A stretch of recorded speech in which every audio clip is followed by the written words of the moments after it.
বাড়ির পাশে মসজিদ যাদের এক ওয়াক্ত নামাজে যায় না তারা কাল কিয়ামতের মাঠে জান্নাত পাশে থাকবে, যেতে পারবে না তারা। সঠিক বলছো ভাতিজা, ঠিক আছে না? সুন্দর কথা কইছো। রে মেয়ে দুনুকে মেয়ে সালাম আলাইকুম। সালাম। ওয়ালাইকুম সালাম। কি কইছ তোরা একখান আগে দি? আমরা ওই ভাতিজা কও। ভিডিও বানাই আর কি। ভিডিও বানাস তো বুঝ যাই দূরত্ব দেখতেছি। হ্যাঁ। কি কইছ ঘটনাটা আবার কসাই?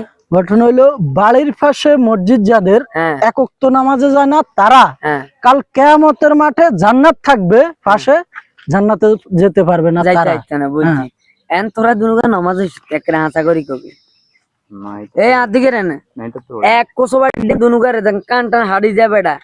মানুষের ইসলামী জ্ঞান দিতেছ, তোরা যাই নামাজে ওরস না, তোরা আবার মানুষের ইসলামী জ্ঞান দিতেছ, মানুষের কি বোকাইতেছ। আমরা তো ভিডিও করছি, ভিডিও। আবার কথা কইছা টাউ ঢগল বেটা, ভিডিও করস বেটা, মানুষের উল্টা উল্টা বেটা ফতুয়া দিতেছ।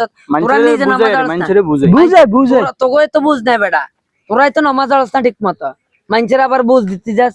যা দুনুকে নামাজ উঠি যা, যা যা এমনি যা, মসজিদ এমনি যা। সালাম আলাইকুম।